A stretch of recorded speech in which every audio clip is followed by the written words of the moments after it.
Hello.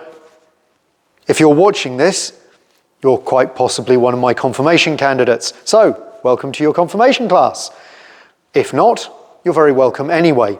And in case you've just stumbled across this video on the internet, my name is Reverend Mark Hanley, and I'm the rector here in the Church of Ireland parish, or group of parishes that is Baltinglass Group. This is the first of our videos for confirmation class. So if you're watching this as preparation for your confirmation, I hope you're well, and I hope you're looking forward to watching these videos. I hope you'll find them informative. I hope that they will help you to understand better your own faith, the Christian faith, and in particular the faith of the Church of Ireland. And having understood that faith, I hope it will help you to make that commitment to that faith. Confirmation in the Church of Ireland is important because most of you are baptised as babies. It's not your choice, it's the choice of your parents. But confirmation is a time when you affirm that choice.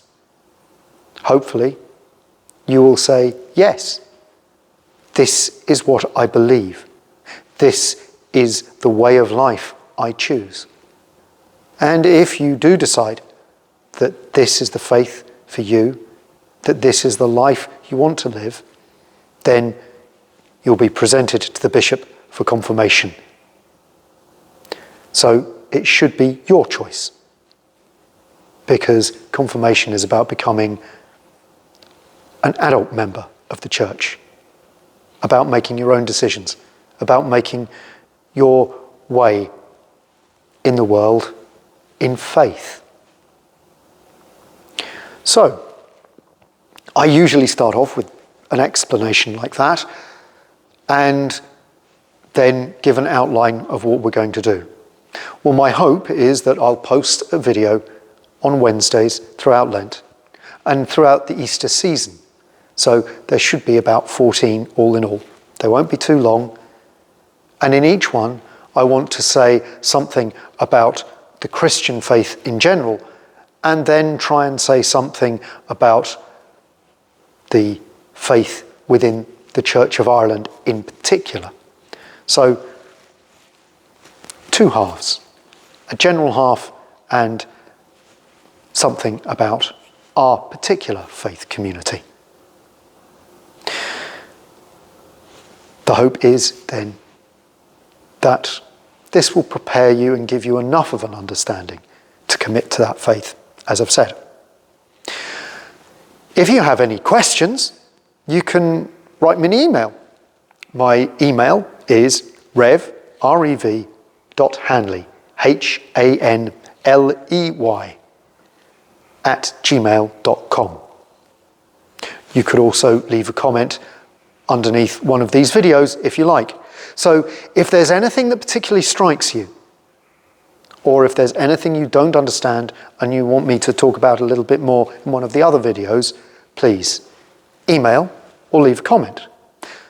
The other thing is, I would hope that if you are a confirmation candidate watching this, you'll be watching with either one of your parents, one of your grandparents, or maybe one of your godparents, but with somebody else, so that if there's a question which just pops into your head very quickly, you can maybe ask them.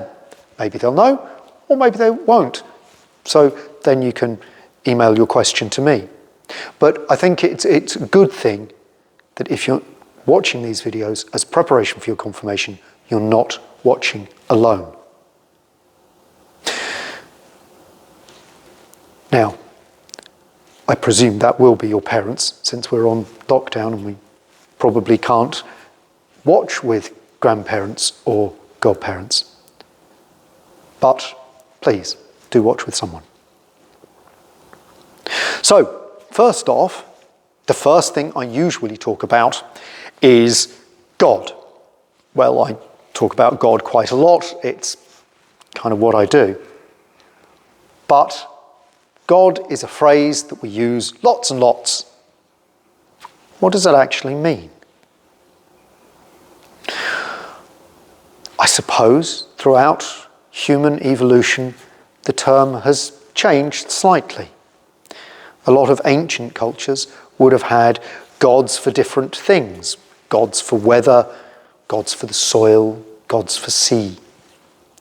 In that sense, maybe you might think of the phrase of God as meaning a being that has control over. Usually some kind of supernatural being. A being that might have influence in our world but is far off and has control of this, that, or the other thing. There were also tribal gods. People had a god for their group of people, some supernatural being that they thought looked after their group.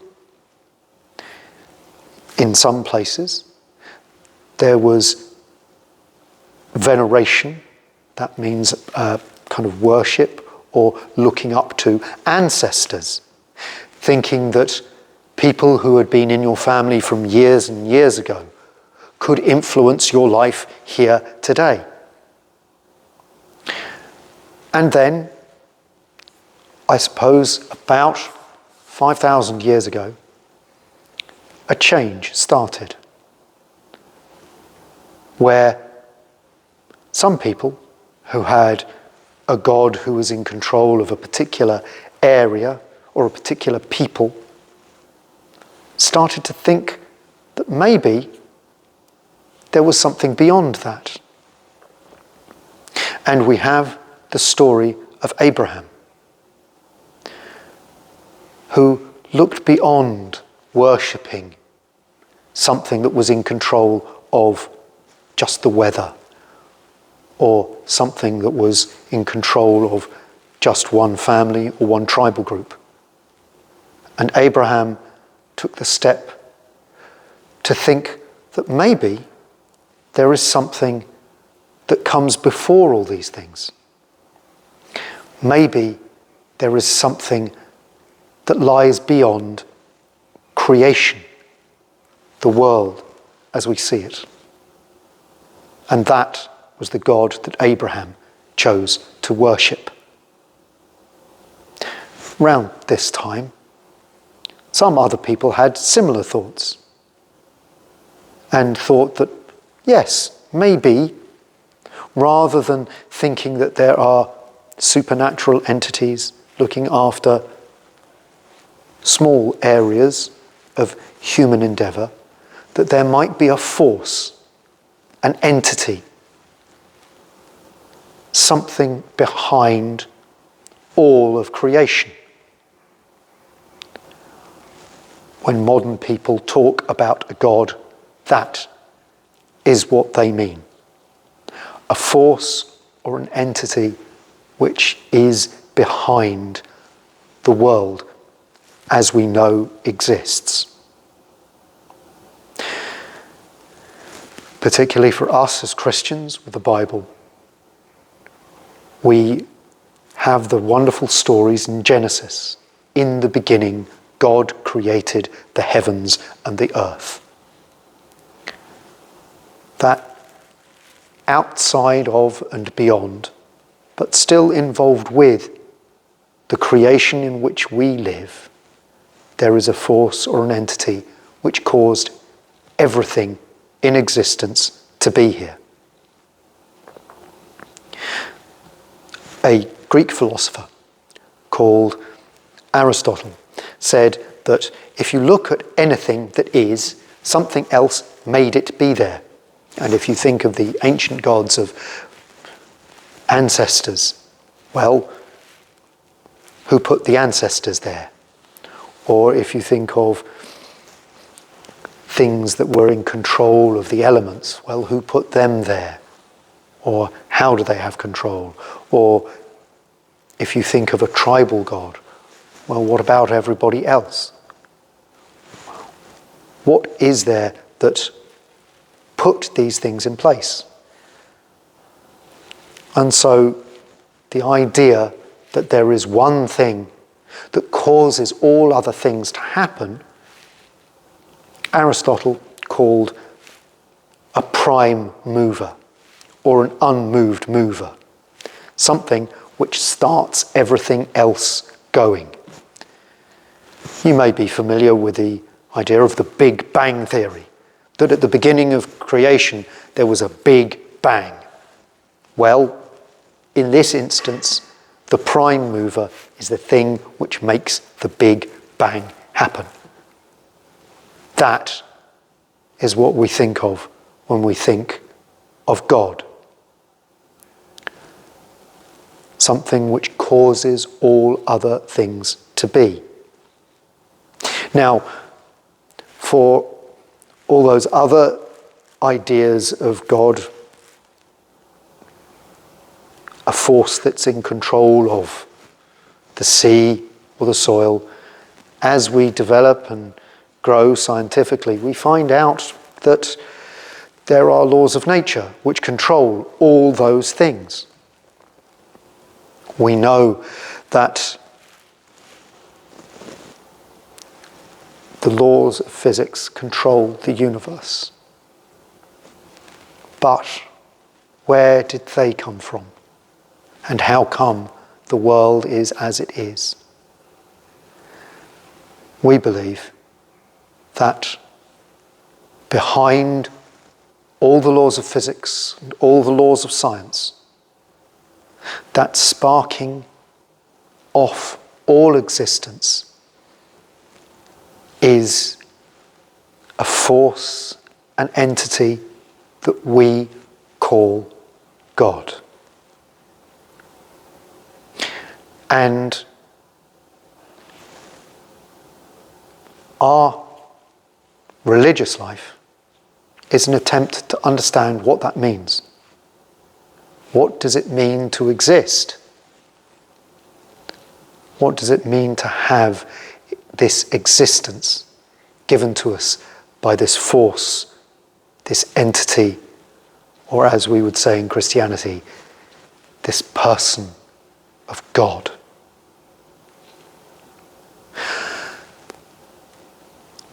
So that's one set of ideas. And in particular, our reaction to this as Christians is we come to church. So we come here and we have services and we sing hymns. We read from the Bible. We say prayers. But why do we do all these things? Why does the church exist? The church exists as a reaction to our belief that God exists. If everything in the world is here and has this being, this existence, and if something put it here, well, that's something worth thinking about, isn't it? And a church is a group of people who come together to do some of that thinking together. Because a church isn't predominantly a building, although we call this building a church. A church is a group of people who come together to worship God, to take some time out from the rest of their lives together, to pray, to listen, and to be thankful for the very fact of existence. And we come and do it here in this place. This building called a church, where our church community meets. We come here, hopefully on a regular basis, maybe once a week, maybe a bit more, maybe once a month. We come to have some time and space to think about the very fact that we are in existence at all, to give thanks to God for that, to think about how our lives are going. Maybe to ask for help. To ask that force behind creation to show us the way to be better in the world. To talk about our experience as humans and to share the wonder and the inspiration that we find when we take time to think about, to talk to, and to listen for God in our lives.